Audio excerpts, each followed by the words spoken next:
let's talk about how you can be an effective communicator through public speaking.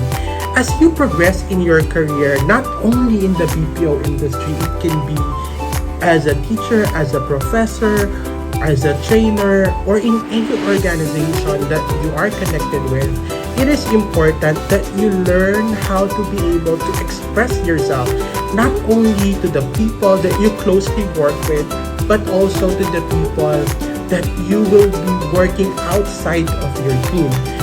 Napapansin nyo yan na when you wanted to move up, there will be times where you will be required to do a presentation or discuss something in front of a larger group of individuals. My best practice is to practice. If you really want to practice how you can be effective at talking in front of a large group, what I do is I stand in front of a mirror. If I have prepared my scripts or my presentation, I want to make sure that I will be able to deliver it clearly and concisely. Kasi you have very limited time. If you're only given 30 minutes to present, you want to make sure that you have that connection and engagement with the people that you're talking to. So practice.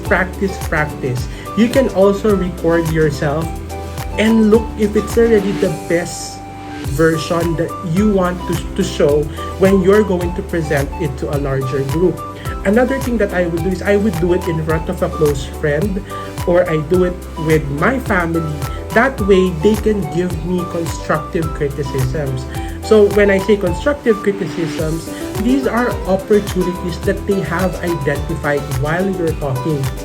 It's very common that when we are finding the right words, that we use some fillers like or pwede tayong kumamot. I do that very often. Those are mannerisms that I do very often, and I'm really trying my best to also limit it as much as possible.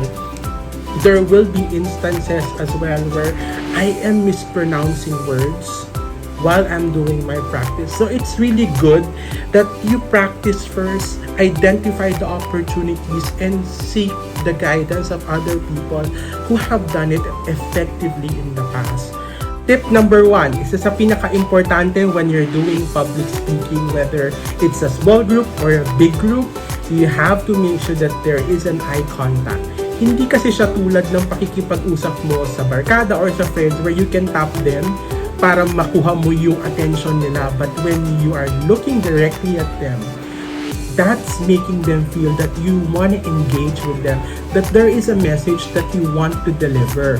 Kasi nga, ang kaibahan niyan is you don't have that whole day to explain to them what you want to deliver. You have very limited time, and it's very important. So, tip number 2 tayo, you need to talk at a good volume. There will be instances where you're just presenting inside the conference room. So, it's a smaller group. You don't always have a microphone. So, it's really important na lakasan mo yung boses mo. Kadalasan meron dyan habang nag-represent ka, inaantok dahil na napakahina ng boses mo. But if you try to modulate your voice and make it have an impact to your audience, that helps them to be engaged and to really focus and listen on what you are trying to communicate. Tip number 3, you have to speak concisely.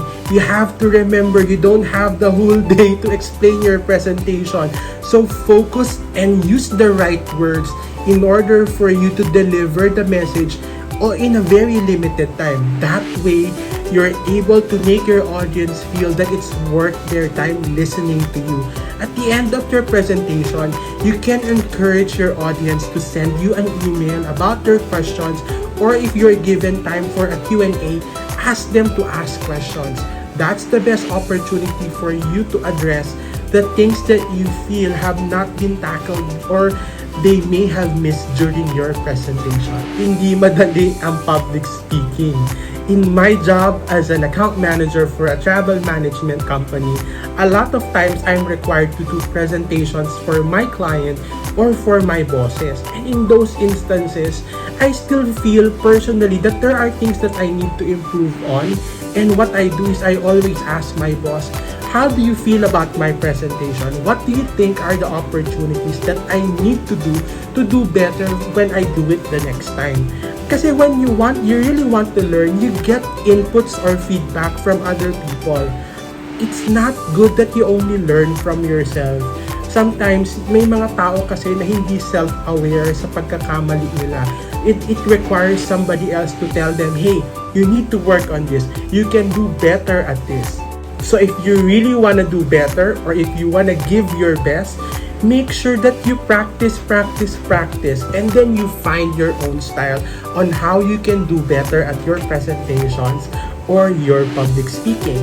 There are other organizations that helps people improve their public speaking skills, just like Toastmasters International. So if that's available in your area, make sure that you join that organization. They will help you improve in your public speaking skills. We used to have an activity in my former company that's called Now You're Talking. Ang ginagawa doon is bubunot ka ng certain topic, and then you stand in front of a group at i-explain mo in your own words, or you're going to do an impromptu speech about the topic that you got. And then at the end of your presentation, or at the end of your speech, your teammates or the people listening to you will give you feedback on the things that you did well and the opportunities where you can do better. Again, like what I always say, you don't learn alone. You learn not only through research, but you also learn from getting feedback from the people that you work with, the people that you talk to every day, your friend, your partner, your family. And I also want to learn from you. So if you feel that there are things that I can improve on, or some other tips that you feel our viewers can learn from, go ahead and write something on the comment section, and I'll do my best to read it all and also respond to all of it. If you like this video, don't forget to click the like button, subscribe, and click the notification bell for the new videos that are coming out in the following days. Thank you guys, and again, tuloy-tuloy lang ang pagiging buhay mandirigma natin in times of COVID. You guys are my inspiration to do better at vlogging. Thanks for watching, and you have a good day.